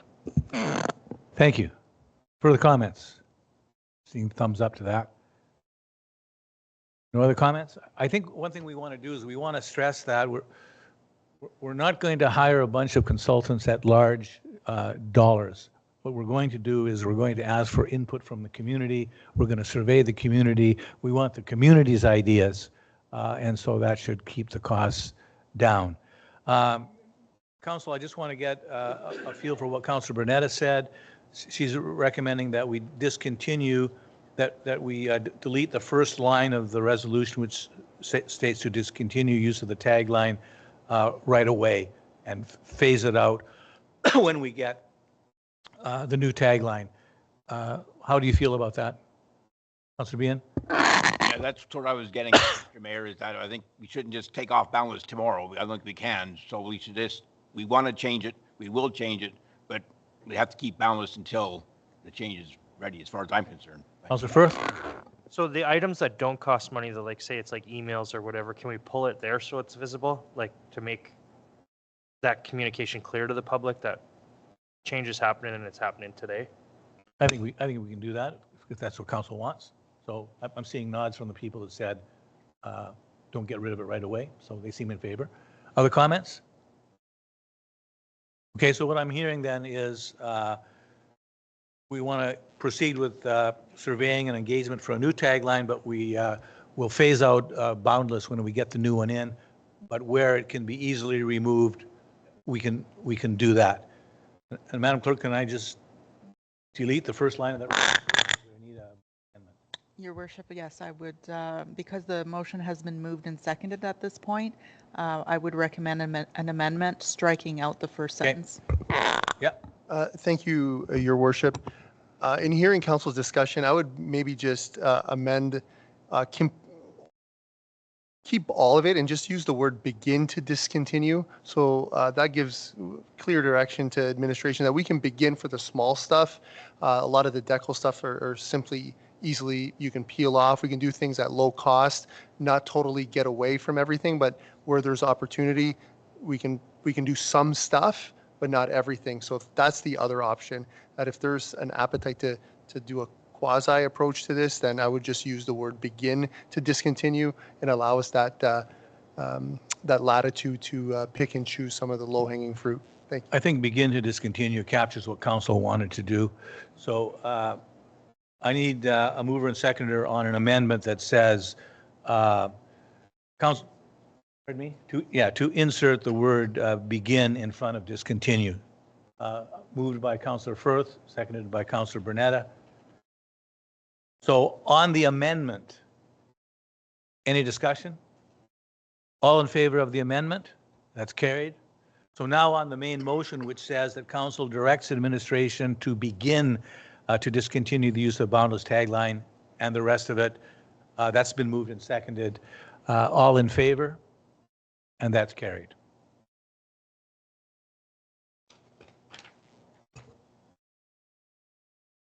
Okay. That brings us to 9.5, which is the use of the corporate logo and crest policy. And the recommendation reads that council receive report AR-24-0646 entitled Use of Corporate Logo Crest Policy, and that council directs administration to bring back a bylaw to adapt the proposed use of corporate logo crest policy. Mover and seconder, please. Councillor Bernetta, Councillor Firth. The Bernetta-Firth team is in action tonight. Any discussion on this? Councillor McTaggart. Thank you, Your Worship. I really believe that this is an asset and we need to protect it, and this is a good policy. My question is in regards to when we were doing interviews and that thing, we had given out work assignments and the candidates would put the town logo on there, or we've had bids or presentations or reports from outside entities with the logo on there. Does 6.3 fully cover that portion? And that's where the employee and representatives of the town are expected to complete the step. Does that fully cover? Who wants to tackle this, Madam Clerk? Sorry, didn't mean to catch you. Oh, Madam Deputy Clerk. Through the chair. That's something that we can certainly make note of when we bring the bylaw forward. Okay, thank you. Okay, that's noted, and thank you for that, Councillor McTaggart. Anything else? Yes, Councillor Bernetta. Yeah, I really appreciate this policy. It's something that I thought that we needed to have in place for a long time. I can't remember when we had our Dragon Boat Club in town. They had a trailer, and the town logo was on the trailer. And then when they closed down, they sold the trailer, and the person across the street bought it. And I can always see this logo staring at me from across the street, and I'm like, that shouldn't be on there anymore. So I'm really happy to see this, because logos are very proprietary. You know, they appear to, in this case, it was a construction trailer. And so it appeared as though somehow the town was supporting this business. So I was very concerned about that. Thank you. Further discussion? Yes, Councillor Olson. Thank you. It was more of a question. So it kind of falls in line with some of the other questions this evening, but it's the piece around permission. So for 2C, it just says await written approval before using the symbols. How long will folks have to wait? Like, I think it's important that if we can put in, you know, because sometimes we turn around things quickly. So is it going to sit in an inbox somewhere for a week before somebody responds to it? Or Well, knowing that this is the deputy clerk's policy, it won't be a very long wait because she's very efficient. But we're very lucky to have her. Yes, we are. Everyone will practice that. Did you want to comment on the wait, Madam Deputy Clerk? Yeah, through the chair. We can add a timeline in the policy of when they can expect their letter of permission. Okay. Anything else? These are all very good points. Okay, seeing nothing else, I'll call the question. All in favor? That's carried. No one's opposed. Okay, item 10, Community Service Division reports. There are none. Planning and Development Division reports are none. Operation Facility Division reports, there are none. Brings us to bylaws. So I have a resolution, and the recommendation reads that The following bylaws be introduced and read and finally passed, signed by the mayor and clerk, sealed with a corporate seal, and become law forthwith. Bylaw 56-24 being a bylaw to authorize the execution of an agreement with Signature Contracts Windsor Incorporated Re RFT 2024-OF-14, supply and installation of sidewalks in various locations. Bylaw 57-24 being a bylaw to authorize the execution of an agreement, the Penalty Box Canteen, care of Riley Pollard, RFP 2024-CS-01, the Memorial Sports Center Canteen Agreement.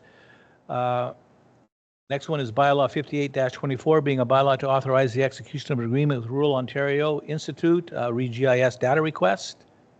Next bylaw is bylaw 59-24 being a bylaw to authorize the termination of an easement agreement relating to the Shevlin Woodyard. Bylaw 60-24 being a bylaw of the town of Fort Frances to adopt a claims handling policy. And finally, bylaw 61-24 being a bylaw of the town of Fort Frances to adopt a public complaint policy. Mover and seconder, please. Councillor Behan, Councillor McTaggart. Any discussion? Calling the question, all in favor?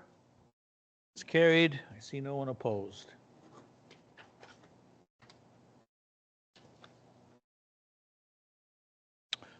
Okay, that brings us to 14, which is the notice of motion to reconsider. So before we do 14.1, we did have a notice of motion to reconsider from earlier in the evening. And over to you now, Councillor. Thank you, Your Worship.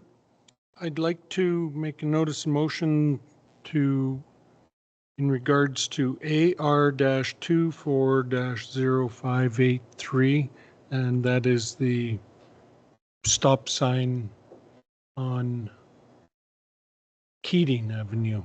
That has been up for discussion, and I think we need to revisit. Okay, so notice of motion is duly given. This notice of motion will be moved and seconded at the next meeting and voted upon there in accordance with the policy. Yes? Point of order then, Mr. Mayor, through you, it would require 2/3 majority to pass that motion Yes. to reconsider. Yes. Okay. Madam Clerk? Your Worship, if we can also just add to the notice of motion the resolution number that was prepared at the May 13th meeting. Looking for the number here. That is the report number. So we're looking for the resolution number. So give me The resolution that was passed at the meeting. You have it there somewhere. Mm-hmm.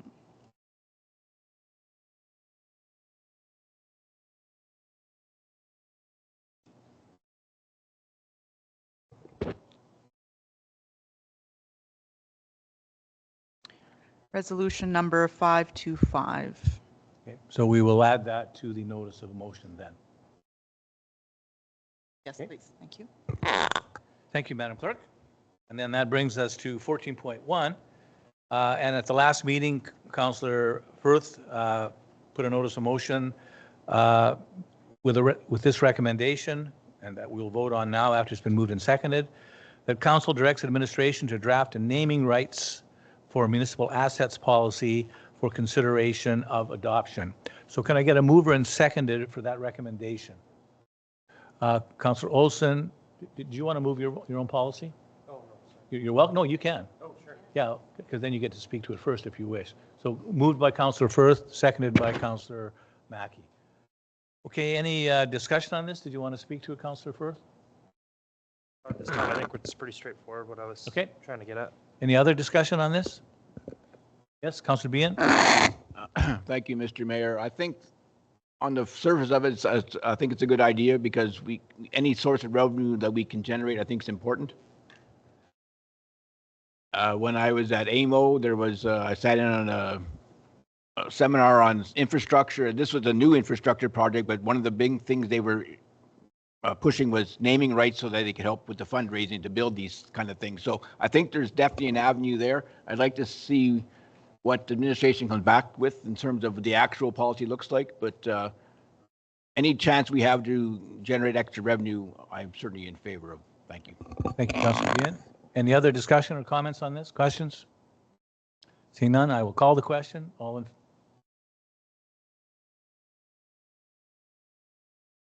When would council like to see this report? I'll go to you, Councillor, first, since it's your, when would you like to see it? I guess it would make more, sorry, through the worship. Mr. Young, is there a timeline that you'd like to kind of see something like this, since it would be some of your assets that would draw some of the attention? Through the chair, I'm thinking probably quarter one, quarter two of 2025.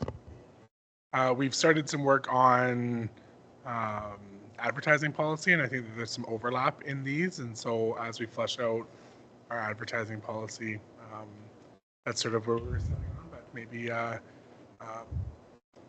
has other thoughts. So early in 2025? Is that okay with council? Do you want it more specific than that? Thank you, Your Worship. I believe Q1 of 2025 gives us a little bit of latitude. If we can get this done in January, then we'll bring it in January, if not by the end of March. But this is a pretty strategic policy. Manager Young and I have talked about it, briefly, but we want to get this one right. Like, this is not something that we just want to kind of cookie cutter. We want to take the newest trends. There were ideas that Manager Young talked about. I think Q1 to get it right would be ideal. And again, obviously, that gives us latitude to bring it before. Thank you, Your Worship. So, Council, you're okay with quarter one of 2025? Okay, so we're going to do an amendment on the recommendation that the report be brought back in the first quarter of 2025. So I need a mover and seconder on the amendment. Councillor Mackey moving the amendment. Councillor Burnett is seconding the amendment. Any discussion on the amendment? Voting on the amendment then to bring the report back in quarter one of 2025. All in favor? Okay, the amendment passes. So on the main motion now, it says that council directs administration to draft a naming rights for municipal assets policy for consideration of adoption, and that the report be brought back in quarter one of 2025. That's already been moved and seconded. Any discussion on the main motion? Calling the question on the main motion, all in favor? And that's carried.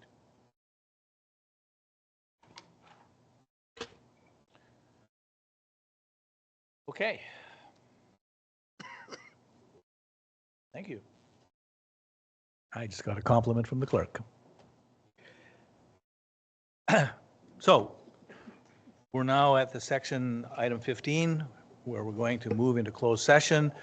And so the resolution now reads that council now meet in camera in order to address a matter pertaining to 1, fire union negotiations. This comes under 239-2D, which are labor relations or employee negotiations, and 239-2I, which is a trade secret or scientific, technical, commercial, financial, or labor relations information supplied in confidence to the municipality or local board, which, if disclosed, could reasonably be expected to prejudice significantly the competitive position or interfere significantly with the contractual or other negotiations of a person, group of persons, or organization.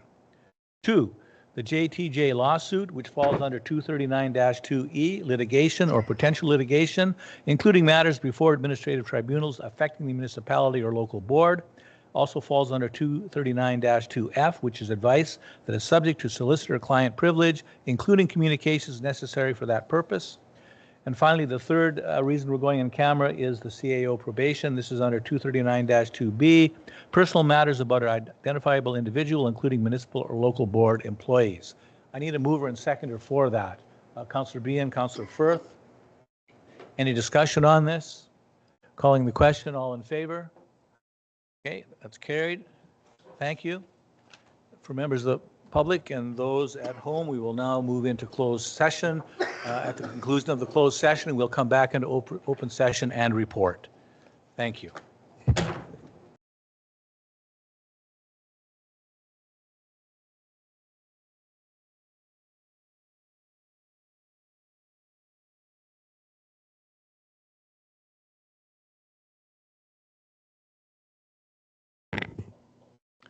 We're all here? Okay. Yes, all right. We're back in open session, and I will report. We dealt with fire union negotiations, and instructions were given to the bargaining team. We dealt with the JTJ lawsuit, and the report was received. We have some resolutions coming forward. Recommendation is that council provided direction to administration in relation to agenda item 15.4, being report number AR-24-0660, which is the CAO performance appraisal, and that this resolution will formalize the direction and approval to proceed as discussed. I need a mover and seconder on that one. Councillor Brunetta, Councillor Olson. Any discussion on that? All in favor? Carried. No one was opposed. Another recommendation coming out of the closed session is that council approve the closed meeting minutes of August 12th, 2024 meetings as minutes as amended. I need a mover and seconder on that. Councillor Behan, Councillor Firth. Any discussion? All in favor? That's carried, and no one was opposed. And that brings us to, I believe, the confirmatory bylaw. Yes, it does. Item number 17. Recommendation is that bylaw 6.2, being a bylaw to confirm the proceedings of the council of the corporation of the town of Fort Francis, be introduced, read, and finally passed, signed by the mayor and clerk, sealed with the corporate seal, and become law forthwith. Mover and seconder, Councillor Mackey. Councillor Olson. Any discussion on that? Just once, I'd like to see discussion on the confirmatory bylaw. All in favor? Carried, and no one is opposed to that. And finally, recommendation that having reached the hour of 8:55, this meeting of the council of the town of Fort Francis be now closed. Councillor McTaggart. A little slow there, Councillor Mackey. And Councillor Mackey. I didn't hear his article. We're back. I told him I don't want his hands. All in favor? Carried.